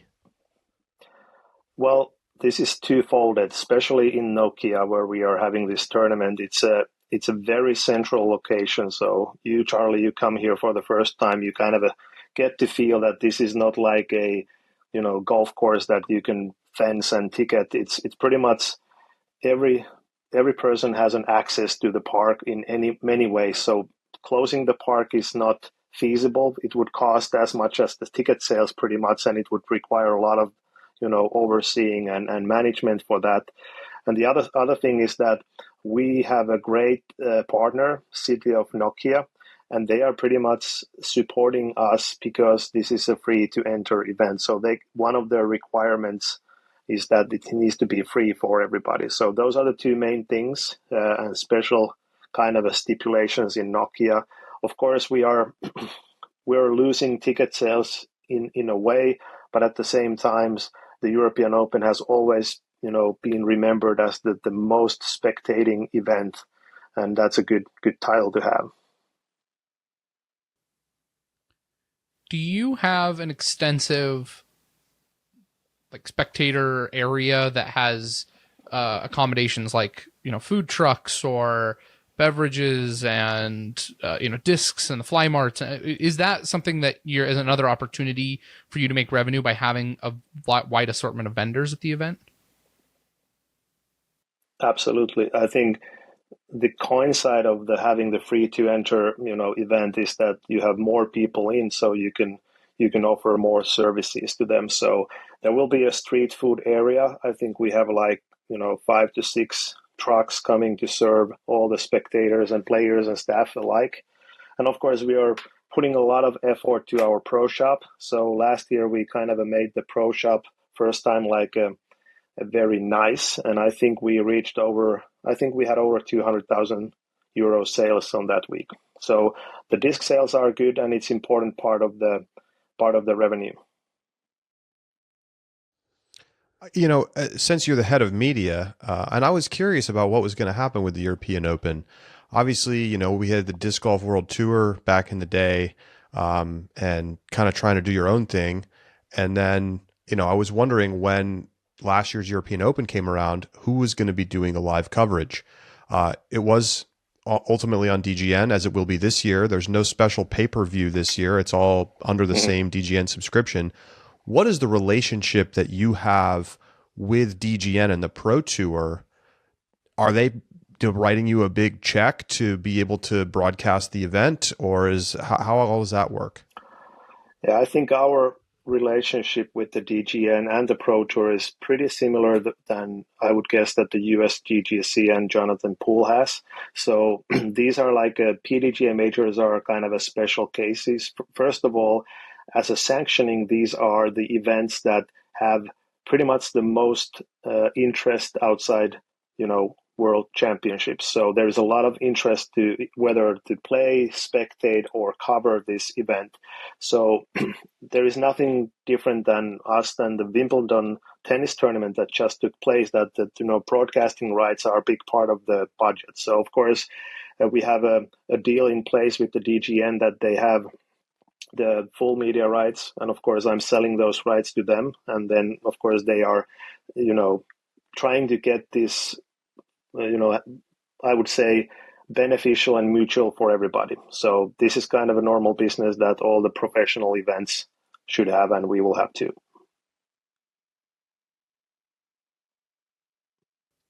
Can you share what the purchasing cost was for those rights? I don't think it's something that we want to disclose, but it's a significant part of the budget. And I mean, of course, I don't know, I'm following and listening to you every week. So after every tournament, you're going to go to and say the purse watch and how many percentage the purses are growing. This is a $100,000 prize purse next week. So that's one reason why we were able to offer that much prize money, because we have a good deal with the DGN. So I don't want to disclose the numbers, but it's a significant part of our budget. What would you say is required for success for the players to conquer the beast? From what I've been witnessing here is that the player who will win this tournament, whether it's an MPO or FPO, they need to have a pretty much full skill set of every angle there is. There is a roller, sidearm, hyzer, straight, flex. Every shot is needed to play well here. And of course, putting is a big part of the game. But I would say that the angle control, speed control, very important. We've been building the course because this is a pop-up course, so this is not playable normally. We've been building this now a couple weeks, and I just came there, and it looks better than ever. So it's very picturesque. I mean, compared to the latter, I was watching the PCS coverage. I was watching a lot of coverages and Celefter and so on. Some of the holes there are pretty raw. I mean, they're just made, for the tournament, and there is trees cut and stumps, and we try to make things look like this would be the disc golf's masters. So I mean, every green is manicured. Every shot looks nice. It's framed nice, and you don't really see rocks and stumps and all kind of a different stuff. This is a very manicured park. We're playing part of the courses in arboretum, so there are 100-year-old trees and all kind of stuff. It's a very beautiful place. So I really like that aesthetics are part of the game, but of course they are basically disguised in this angle control, speed control type of thing. So you don't need a huge arm here. So 400 feet is enough, but you need to land on the right spot. You know, throughout this interview, you've mentioned the Masters, you've mentioned Wimbledon, you know, and the different majors and other sports. And I think when I think of majors and other individual sports, you think of kind of the way that they build their image and their place in the sport. Whether that be, you know, the white outfits that are required at Wimbledon or just the aesthetics of the Masters. Where do you feel like the European Open's place is relative to other majors, and what makes it stand apart, and what do you hope to craft for the, I guess, image of the European Open for the future? Yeah, our motto internally is to build the finest disc golf tournament in the world. So, I mean, it needs to be an experience for players, spectators, everybody. And also it needs to be a challenge. I really like I said, traditionality. So you play one course, you play the course that it's pretty much the same. So there are iconic holes. So I just came from there. We put the hay bales on 16, and I can remember pretty much all the most important shots happen on 16 in this tournament. I mean, this tournament has been lost on that hole a couple times. I remember when Paul Ulibarri came short, you know, earlier on hole 18, he was like 2 inches out of bounds and lost to Paul. I remember on same hole when, you know, Greg Barsby lost by 1 shot to Paul, even he made like 50-footer at the end. So I really want to create and build a stage that you have those, you know, everlasting memories of disc golf. And that's the beast. That's the European Open that I want people to remember. Do you have any projections on how many people you expect to have come out this year? That's a good question. I mean, of course, it's partly about the weather. It looks like that it's going to be a little cooler, you know, mid to high 60s, which is, you know, a great summer day in Finnish terms, but it's a little bit cooler. There will be some showers during the next week, but of course, it all depends how the weekend will play out. If it's going to be sunny and nice, we will reach out to that, hopefully 5,000 spectators on Sunday. But I really think that I don't have a super high expectations on the weekend because last year it was perfect weather. It was like 2 years hiatus after the Corona pandemic. So I think that there was so much, you know, like a bottled demand for disc golf, and you know the American stars haven't been here in 2 years. So I think that if we reach out to the same numbers that we had last year, I'm super happy. But if we will have a little bit less people, I'm not disappointed because I think that it's just a regular and normal, you know, demand situation at the moment. But I still would argue that this will be one of the most spectated event of the season anyway. It's gonna very excited. It's gonna be exciting stuff. I guess, you know, we've been talking about this in and out here, but where's the disc golf industry right now in your mind? You know, we've seen so much growth, not only from the pandemic times, but even dating back to, you know, let's say 2016, 2017. Does it feel like things are receding or just that we're in a plateau? I'm just curious for how you read the tea leaves right now.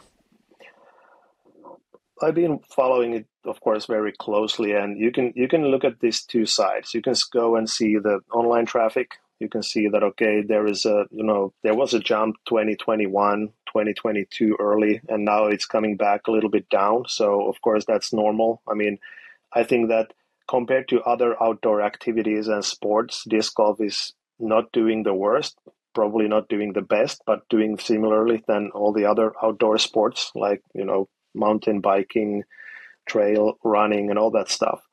I think what carries disc golf pretty well is that, you know, the number of courses going to the ground is still steady. I mean, we haven't really seen any change in our course sales between this year and last year. So obviously we're building, and every disc golf course company is building the future. So I think in the long run, disc golf is a winner. I mean, there is nothing else I can say.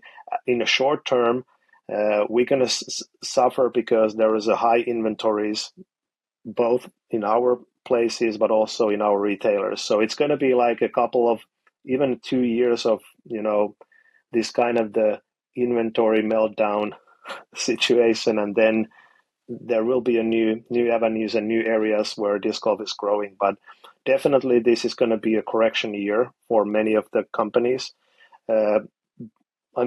We actually recently, we make a survey every year in Finland, like, how many people are playing or what you're doing, how many discs you're buying. So we haven't really seen any difference in those active players, but I think that we have way less beginners and first-time trier users than last year. So it's a correction year, but I have high hopes for the future. Mystery box sales about to be crazy this winter, folks. Get ready for the deals of the century. Jussi, thanks so much for coming on, and look forward to seeing you in a couple days in Nokia. Thank you, Charlie and Charles. And as I said earlier, avid listener, good job, guys. And the European Open is a real thing, and I already have that major feeling. So next week is going to be big. All right, Jussi Meresmaa with us here on the Upshot. We'll be back in just a bit.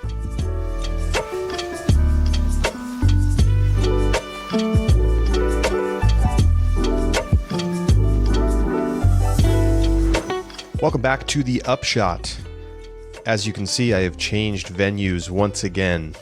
I'm now in Tampere, Finland. I am maybe 15 minutes away from the Beast in Nokia, getting ready for the start of the European Open.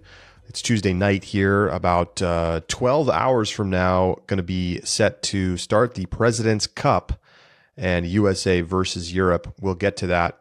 Unfortunately, we lose Josh for the end of the show because I ran out of time at the airport. We couldn't get the final segment in. It's just been so crazy dealing with the time zone, so apologies, everybody. Josh does have his picks in, so I've got those for you. We'll get to those in a little bit. And we're going to break down a few things here. We're going to talk President's Cup briefly. Then we're going to get to European Open, course changes, things to think about, maybe some dark horse candidates to consider. And so let's go ahead and get started. Before we get to that, though, I just want to give a quick shout out to something that I saw that just blew me away. Anneli Tujasmaniste, and I apologize if I butchered the name there. European player, was playing at the Turku Open at last weekend in Finland, and in 7 consecutive holes, she got every number from 1 to 7 on her scorecard. If you're watching on YouTube, take a look.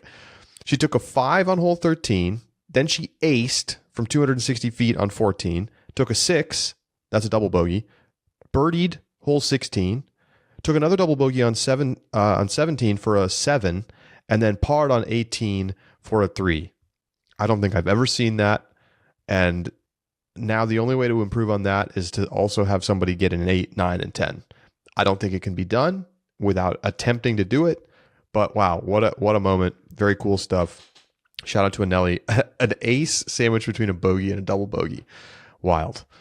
All right, so let's quickly talk President's Cup. If this is the USA versus Europe battle, we've got 6 men and 2 women competing for each team. Here are your teams. USA is going to be Katrina Allen, Missy Gannon, Chris Dickerson, Paul Macbeth, Eagle McMahon, Ricky Wysocki, Calvin Heimberg, and Isaac Robinson. Team captain is Nate Sexton. For the Team Europe, it is going to be Henna Blomroos, Kristen Tatar, Nicholas Antila, Juna Heinonen, Väinö Makala, Lauri Lettinen, Jakub Semerad, and Oyvind Jarnes.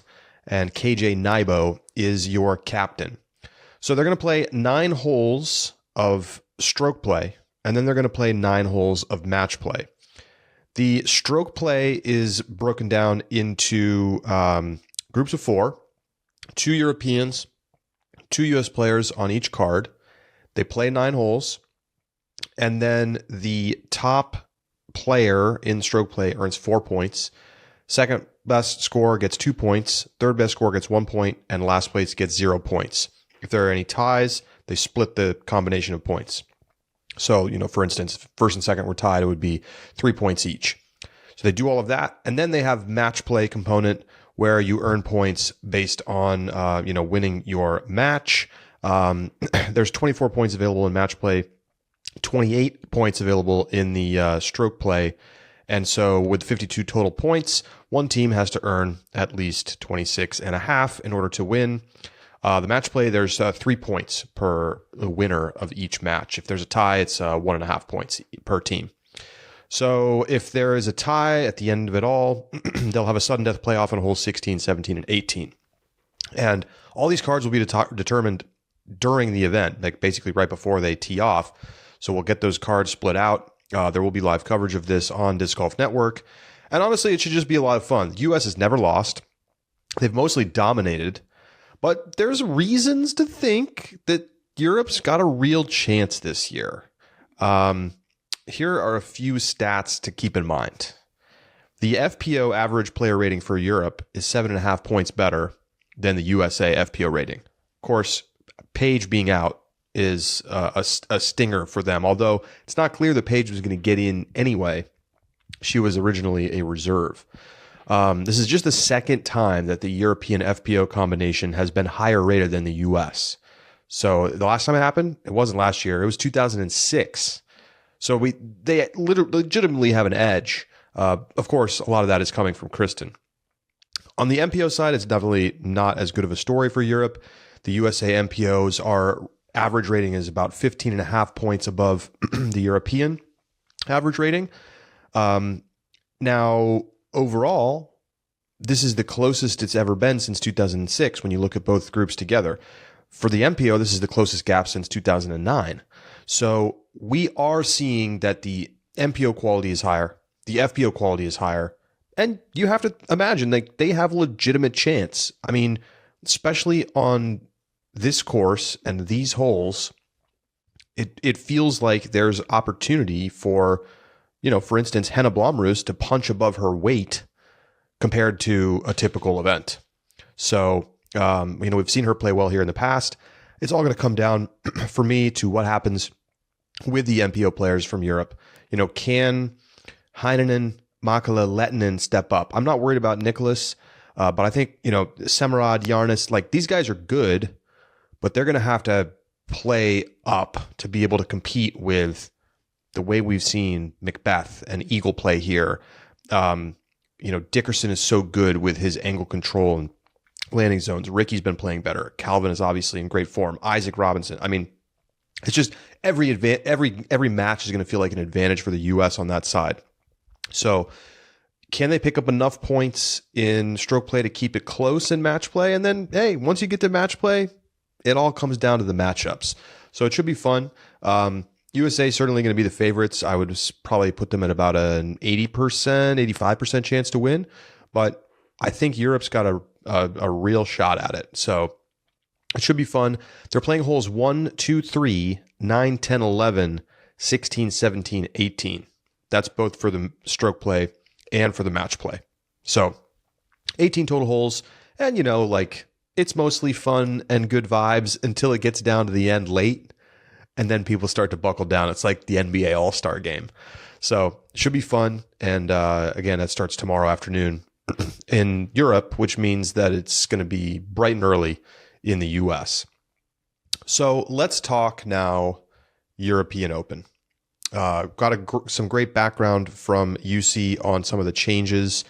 Certainly, when you look at the FPO changes in particular, it's gonna be a very different kind of scoring scenario this year. They've cut the course down by a couple hundred feet. The par has increased from 63 to 65. They made the worst holes, in theory, birdieable. So they took some holes that got no birdies last year, shortened the tees on those holes, and are going to make them more attackable. And they also, took a couple holes where nobody was birdieing or only one or two players was birdieing, and they changed the par. So obviously that doesn't really change the scoring separation in any way, but it does mean that, for instance, now hole 18 is going to be an eagleable hole because it's now playing as a par 5. So that'll be pretty interesting to keep an eye on. The big notes, it's just mostly they've changed tees. And there are very few changes for MPO. Maybe they tightened up OB in a couple spots differently, but basically the only changes are on holes 7 and 14. Other changes are just remeasuring the actual distances and getting them correct compared to last year. So very, very few changes, but it does make both of those holes a little bit longer and therefore a little bit harder. Hole 7 goes from 568 feet to 607 feet, and hole 14 goes from 361 to 394. So those were two of the easiest birdies on the course. Those should be a little bit more challenging now. And they didn't touch hole 8, which is the easiest hole on the course. 77% of players getting a birdie there last year, but they basically have one ultra must-get birdie, and that's it, hole 8. So, if you don't get that one, you're losing a stroke to just about everybody. Otherwise, I think the things to look for from this course are, can you be precise? And in the press conference today, we heard a lot of the players talking about how windy it is. The OB is it always comes into play, but if it stays windy throughout this week and we do have some weather in the forecast, I think there's a very good chance we're going to see, the players with the ability to keep it between the lines be the best position to win. In FPO, distance is much more of a factor than it is for MPO, where, there are long holes, but typically players are throwing roller on those holes. And you're going to see a full gamut of shot selection, from putter off the tee, max distance drive, forehand, backhand, roller, all kinds of creativity available. Eagle said he might throw the lefty again on hole 2 if he's not feeling the forehand. So keep an eye out for that. This is a course that is going to be very familiar because it's hardly changed. They basically just did some tweaks at the margin, and they've started to take some actual clear good steps in the right direction for the FPO layout, which should play at least 3 or 4 strokes easier per round. I do think we're likely to see the winner in FPO be a little bit under par. Of course, no Paige. Kristen will be the heavy favorite, but you've got Henna, who's played well here in the past. Katrina's played well here in the past. Evelina looked better on the putting green than we've seen in years last weekend. So she's played well here. She was second last year behind Paige. Kristen hasn't played here since 2019. And that year she finished 5th. She wasn't really in the conversation for trying to win the event. Paige won it. But that the Kristen we saw in 2019 is not the same Kristen as today. So even though Kristen is not going to have the distance advantage over some of her fellow competitors, I think it's clear to see that, in terms of landing zones, controlling shots in the fairway, and consistently having just good shots, both off the tee and on approach and on the green, Kristen has separated herself, and over 4 rounds should clearly be considered the favorite this weekend. You look at the MPO side, and it's just a much more interesting conversation because we watched Calvin, not yet, maybe this year. We watched Paul and Eagle put together just a magnificent performance last year, and they battled all the way through the final round, playing the highest level of disc golf we saw all of last year. We've said it a million times. Paul averages over 1070 golf and loses. It's so rare for that to happen. It basically doesn't happen. And yet Eagle was just that little tiny bit better. Paul making a couple of critical mistakes late in the back 9, going out of bounds, and opening the door for Eagle, who played 18 perfectly to win and get another major over in the European continent. So you look at the field this year, obviously those two guys are very much in the conversation. Nicholas Antila, who played very well here last year. Calvin, of course, the way he's been playing. Ricky playing great, and then you start to think about, okay, are there some guys who haven't made this trip who you might think are in a good position? We haven't necessarily seen the best from Chris Dickerson so far this season, but isn't it great that he's coming to this, that he's like back in the mix, and like this course sets up surprisingly well for his game. I think one of the things that's impressed me the most about Chris Dickerson over the last couple of seasons is his ability to throw hard shots with extreme accuracy. He's not necessarily throwing the furthest. He's not necessarily playing with the same level of consistency as somebody like a Calvin. But man, can he just throw darts on the fairway when he's right.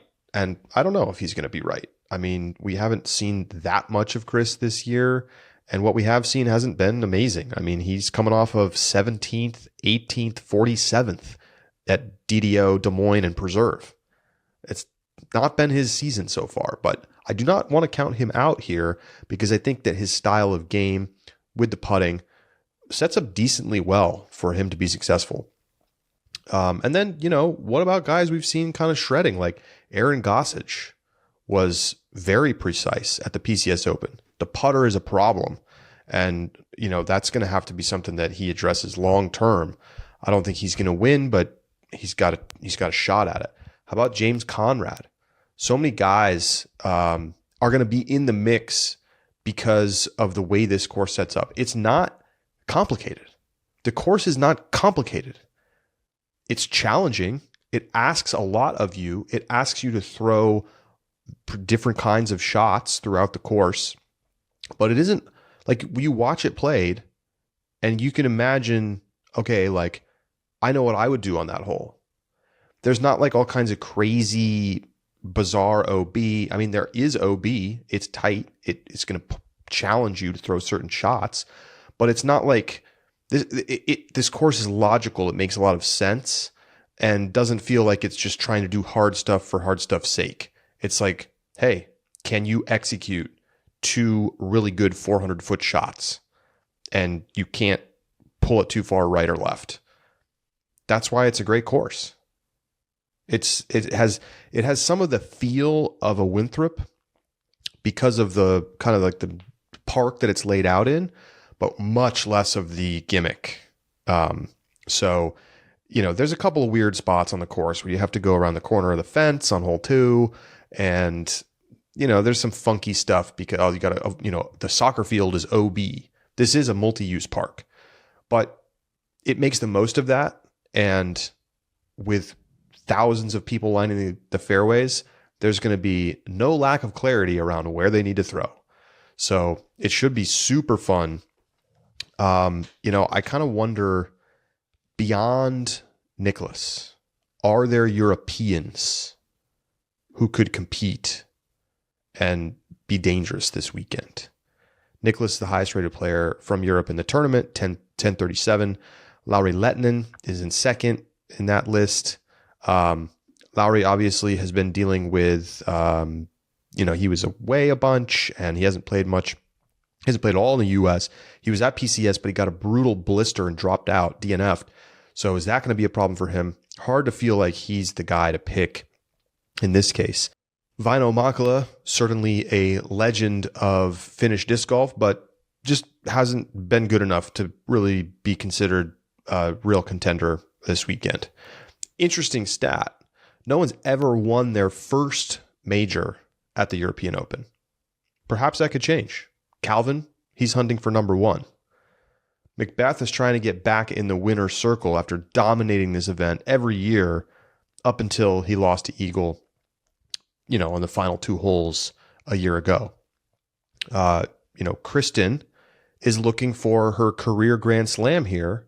It would be her 4th major win, and it would complete, the world's U.S. Women's Champions Cup European Open combination. It'd be quite something, and she's certainly the favorite to do it. There's so many storylines. Can Calvin finally get the monkey off his back at a major? Not sure that I love the setup for him in terms of just the way the course lays out. Like, is Calvin's strength a ton of different kinds of shot making? I feel like you want to see him more on courses where he can really just rely on that backhand. Boom, boom, boom, boom. Low ceiling, stuff like that. Courses where you really have to throw super far, like that's where Calvin shines. He's going to have to play a lot better than he did last year if he wants to take this down. I think last weekend's PCS Open course is a decent projection of kind of the style of course we're going to see here, but there are fewer tricky holes at the Beast in terms of, the crazy undulation of elevation than there are at PCS. There's way more of that. So at the Beast, more flat holes, less, elevation change, less tricky stuff, touchy shots. So we'll see. Can Calvin step up to the challenge of a course that is demanding of all of these different skills? He certainly has the talent to do it, but does he have the mentality? And does it suit him relative to a player like Macbeth? We'll find out. This is the most competitive European Open field that we've ever seen. There's no question. There are actually more U.S. players than Finnish players this year, which has never happened before. So we're starting to see more and more American players coming over, and they will, probably win, at least in the MPO division.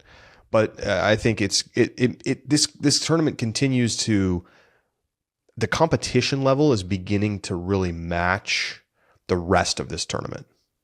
When you look at the spectating and the beauty of the course and the media and all of the other things that go into what makes this tournament special, what has lacked has been a high level of competition, because there's only been a handful of players who are truly competitive in the field.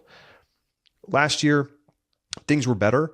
This year, things are much better, where most of the competitive players are competing unless they're hurt, like Paige, and you have a couple people who didn't make the trip. Gannon Burr, probably the most notable one, not coming over. So other than that, we've got the top level players from the US and Europe going head to head, and it's going to be an awesome event. So super excited. The booth is on site, so that'll be a lot of fun. And I think it's time to go ahead and get to the picks. So I'll go ahead and give you Josh's first. Starting in the 3 spot in MPO, Josh is putting Calvin on his podium. So when it's all said and done, he's respecting that Calvin has that level of consistency, and he's got him in the 3 spot. At number 2, he's got Eagle McMahon. So another top finish for Eagle in Europe. But at number 1, he is going with Paul Macbeth.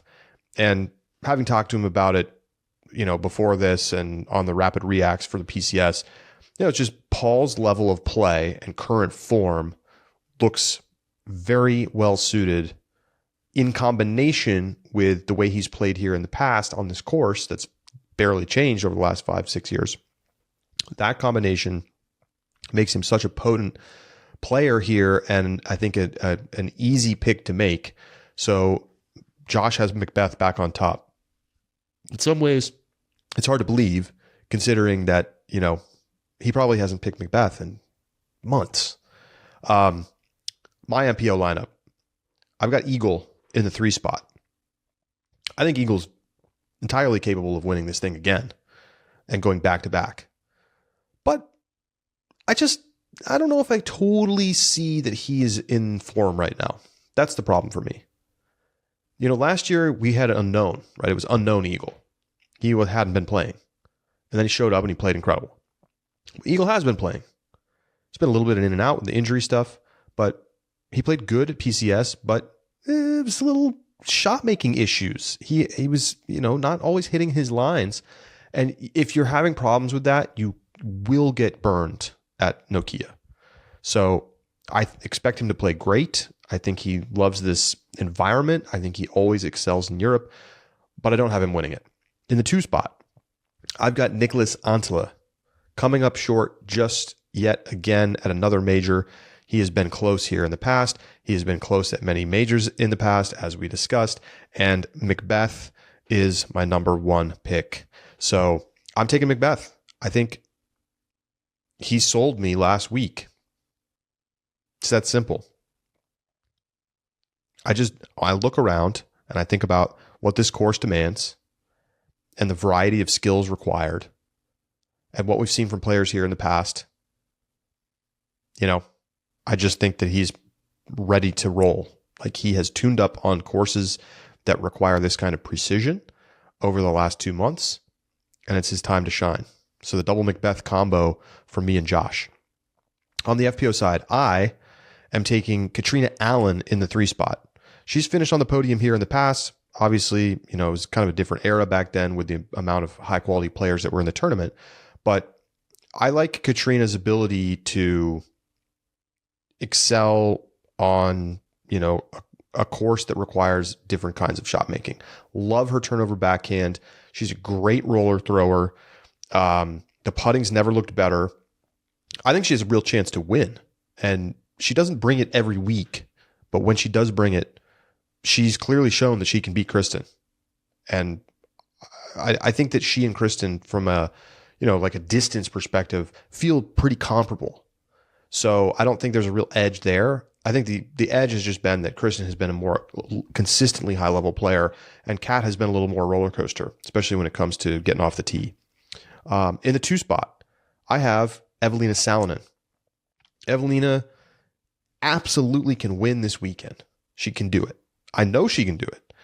I just, at the end of the day, I don't think I can pick her over Kristen, who I have in my 1 spot.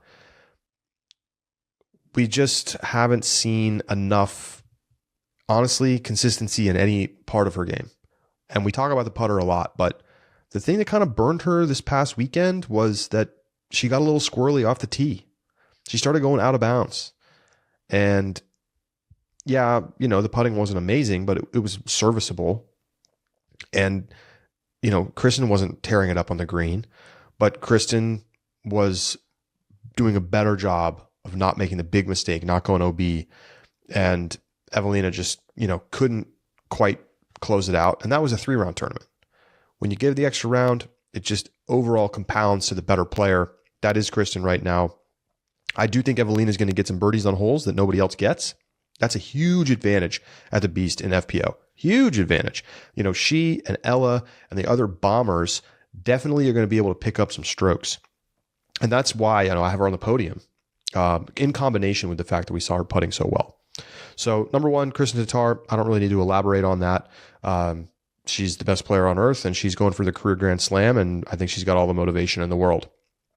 In FPO, Josh is putting Evelina on his podium as well in the 3 spot. In the 2 spot, he's got Ella Hansen, so doubling down on the distance, but not enough to overcome Kristen Tatar in the number 1 spot. So that's who he's got. And hey, here we go. Can Kristen make it 4 major wins to her name and continue this remarkable run that she's been on since the beginning of last year? That is going to do it for this mega. It's a kind of like a double episode in one this week. We wanted to get it out earlier, but blah, blah, blah. You don't need the details. Thank you so much for tuning in. Thanks to Jussi for joining us and talking a bit about the European Open. And I'll talk to you from the broadcast booth in Nokia, Finland. I'll be alongside Philo Brathwaite and Zoe Andike, Brian Earhart out on the course, and it'll all be on the Disc Golf Network. Thanks so much for tuning in. For Charlie Eisenhood and Josh Mansfield, this was The Upshot, and we'll talk to you next week. And after every round of the European Open, live in the Discord, if you are a subscriber to Ultiworld Disc Golf. Go to discgolf.ultiworld.com/subscribe to sign up and join us in the Discord and for all of the rapid reacts after every round of this major championship. Should be a blast. Talk to you then.